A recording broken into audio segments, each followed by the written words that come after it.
Bismillahirrahmanirrahim. Assalamualaikum warahmatullahi wabarakatuh. Alhamdulillahirrahmanirrahim. Jumpa lagi di channel Agung 37 dengan tagline semangat berdaya dan terus berkarya. Alhamdulillah pagi ini suasana sangat mendukung, suasana sangat cerah dan suasananya sedikit mendung. Artinya enak untuk tidur karena di hari libur. Sebetulnya hari libur itu kan hari Minggu, tapi kalau Agung libur banyak. Itu tapi tidak apa-apa. Oke dulur, konco semuanya, terima kasih telah bergabung, terima kasih telah berbuat untuk melihat channel Agung dengan inspirasi yang selalu berbeda tiap hari dan selalu berbeda-beda terus untuk kebaikan bersama. Pagi hari ini saya kedatangan tamu yang mohon maaf beliau tidak berkenan untuk kita tampilkan karena beliau memang sesuatu yang berbeda banget gitu. Ya, kita tampilkan untuk saya salam dulu ya. Ya, assalamualaikum, Mas Bro. Waalaikumsalam warahmatullahi dulur. Alhamdulillah. Pripun kabarin pun? Alhamdulillah saya lujeng. Saya. Tadi malam enak tidurnya? Alhamdulillah, Bang. Enak nggih. Ada mimpi apa gitu? Mimpi-mimpi yang indah. Alhamdulillah. Nggih. Lama tidak berjumpa kita, guys. 1 bulanan kurang lebih, nggih. Alhamdulillah. Ya, seperti itu. Yang penting tetap semangat, yang penting tetap kemeringet nek bahasa kerjanya itu kan harus kemeringet, karena dengan kemeringet kita berarti berkarya untuk keluar energi. Kira-kira hari ini ada apa nih Mas yang bisa di-share ke teman-teman ini? Temanya apa hari ini? Kemarin kan ngopi garam, sekarang ngeteh. Oh, tehnya segini kan keren ini. Enak, bismillah, monggo dulur. Kita ngeteh dulu sebelum terjadi sesuatu yang serius. Padahal tidak ada serius hidup ini. Serius hidup ini kan panggung sandiwara. Hidup ini santai. Monggo dinikmati. Bismillah. Mantap. Kurang gede, Bang. Alhamdulillah ada kacang. Kacang ini untuk keseharian. Tapi tidak boleh banyak-banyak, nanti kolesterol. Bagi yang kolesterol. Yang penting kan tidak ada niat untuk makan terus kolesterol kan tidak ada. Apa ki Mas? Kira-kira Mas kira bahas Mas. Menghadapi fitnah, Bang. Maksudnya pripun fitnah itu? Nah, fitnah kehidupan itu loh, Bang. Contohnya fitnah ya, Mas? Ya gimana? Kan sekarang kan banyak fitnah itu, Bang. Iya. Betul, Mas. Ya ini sekedar Mas ya, bukan ilmu, bukan pencerahan, bukan kebenaran hakiki ya. Ini sekedar versi Agung 37 untuk menghadapi fitnah gitu.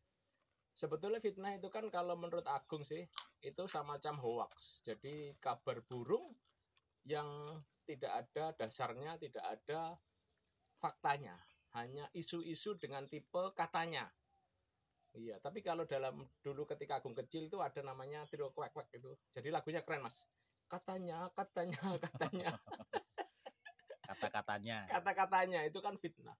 Dan fitnah itu memang lebih kejam daripada tidak memfitnah. Daripada pembunuhan, katanya gitu. Karena kalau membunuh kan cuma 1-2 orang, tapi kalau fitnah itu bisa seluruh keluarga atau seluruh masyarakat, bahkan seluruh negara, gara-gara fitnah. Itulah kejamnya fitnah.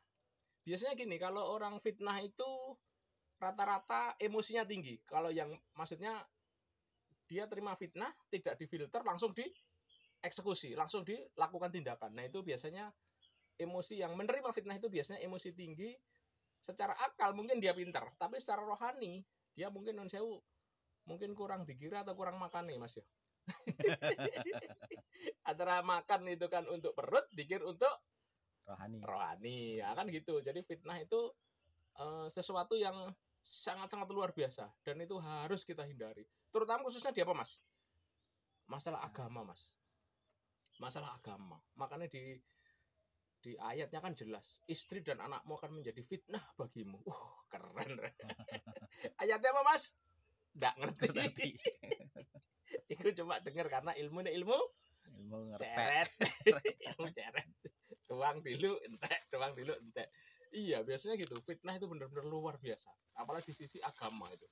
Dan di persaingan pun juga ada fitnah untuk menghancurkan saingannya. Kita bicara satu-satu Mas. Mau di keluarga atau mau di perusahaan Mas? Atau di kehidupan sehari Mas? Keluarga Keluarga nggih. Nah, suami istri itu kan suami istri.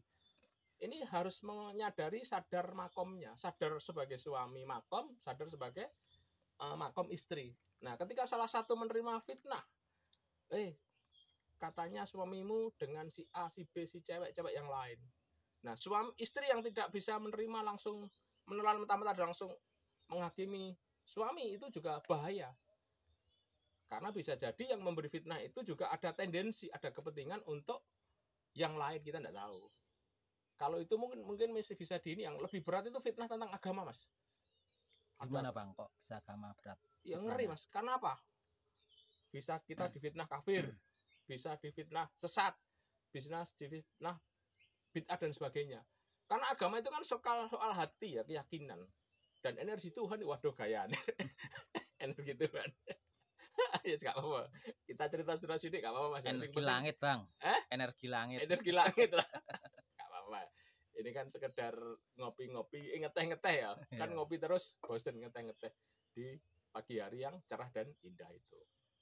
Terutama agama itu benar-benar fitnahnya ngeri, Mas. Ngeri. Karena apa? Kalau kita sudah dituduh kafir, dituduh dan sebagainya kepada pasangan kita, nah itu sesuatu yang sangat-sangat kasihan. Kasihan kepada siapa, Mas? Diri sendiri. Kepada diri sendiri dan kepada istri. Juga kasihan kepada keutuhan keluarga itu. Karena agama itu berasal keyakinan, dan itu memang semuanya proses.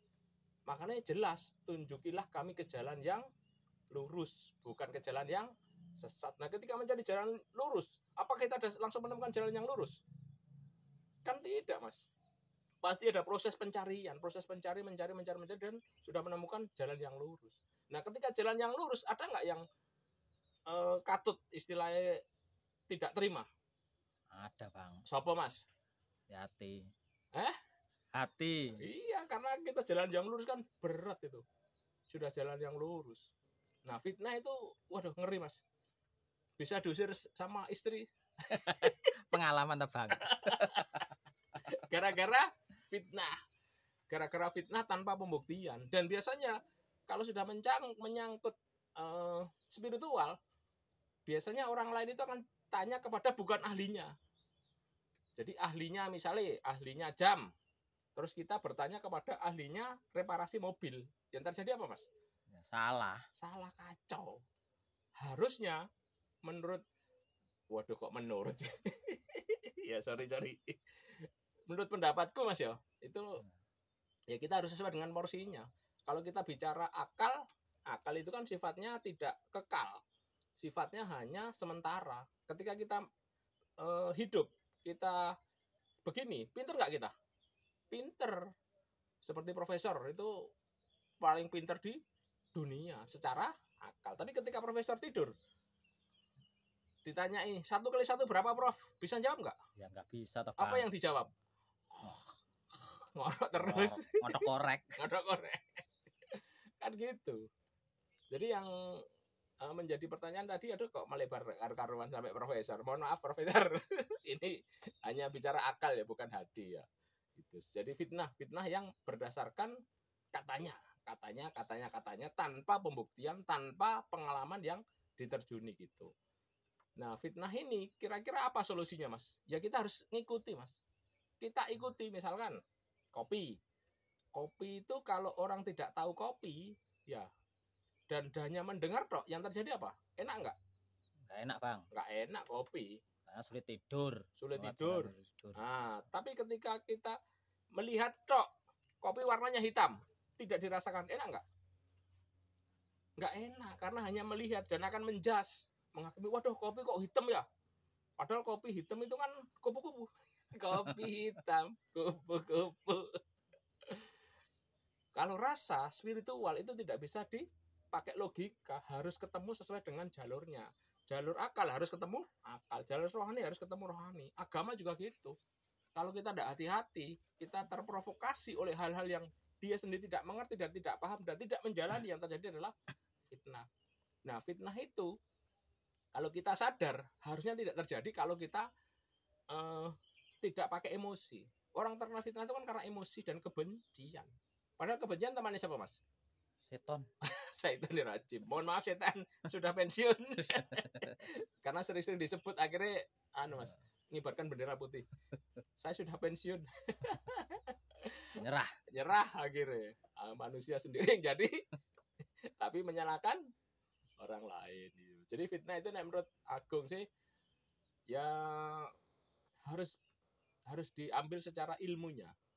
Ilmu agama harus sesuai dengan agama, dan agama pun ustadz pun juga harus hati-hati. Biasanya gini Mas, kalau menurut pendapat Agung ya, biasanya orang yang memfitnah tentang agama itu referensi yang dipakai adalah referensi ketika dia tidak pernah di dalam situ. Jadi hanya ilmu katanya, tidak pernah terjun, tidak pernah mempelajari. Seperti kopi, kalau kita tidak minum kopi nggak enak. Monggo minum dulu Mas tehnya, bukan kopi. Bismillahirrahmanirrahim. Nah ini keren Mas.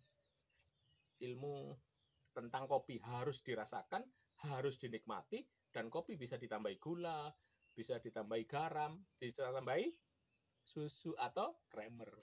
Masing-masing sama. Fitnah juga gitu. Fitnah itu kan akan ditambahi terus. Sudah karena apa? Niatnya sudah tidak senang, niatnya sudah tidak ada kebaikan. Kira-kira kalau tidak ada kebaikan apa itu jadi? Ya dikipas terus Mas. Oh kamu begini, kamu gini, yang artinya untuk kejelekan.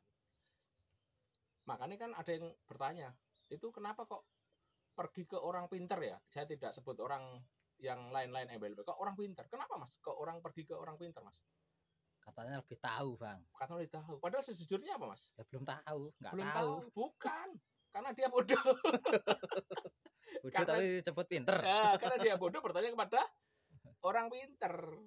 Padahal kita sendiri harusnya pinter. Kalau kita masuk ke dalam diri, ke dalam inner journey. Waduh, kayak deh.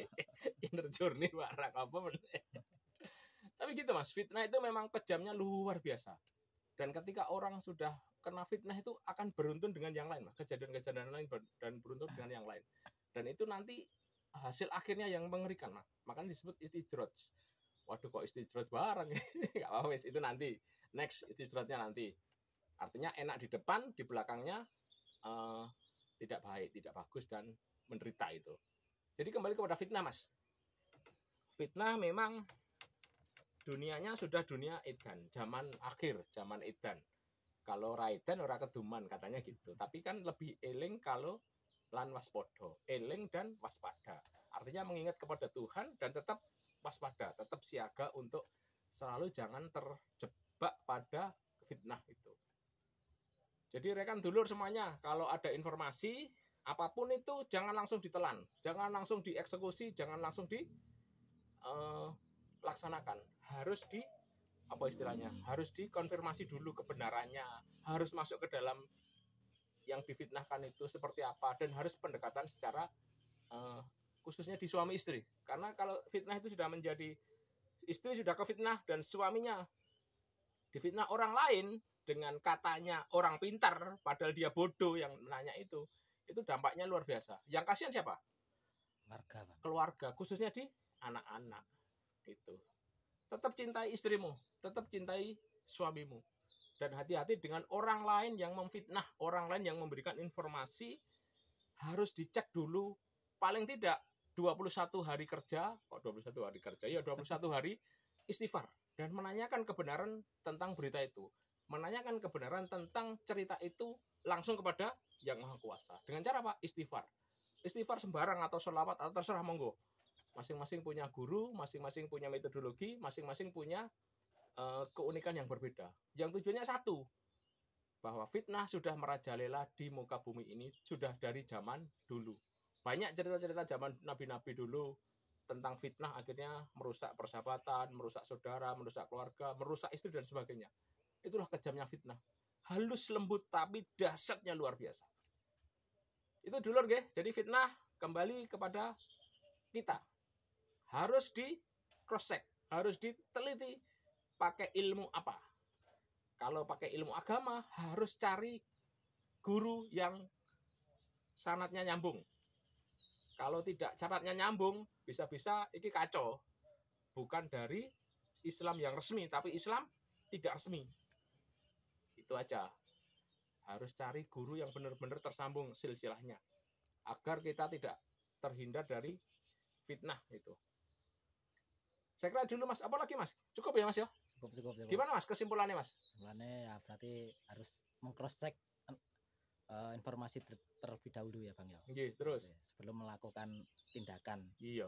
informasi. Oke. Iya. Terima kasih Bang informasinya. Nggih. Ya. Yang mesakne kan cuma satu termasuk mesakne asline. Siapa Mas? Siapa? Aku. Enggak. Korban fitnah. Iya, korban fitnah. Ya nek gak kuat tinggal ngopi tangan teh ya, Bang. Tinggal ngeteh kopi. Ya wis ora apa-apa iku sebagian daripada proses untuk masuk ke dalam cawah Condro di Muko. Waduh, kayak Gatot Kaca ya masuk kawah Condro di Muko. Tapi tidak apa-apa wis.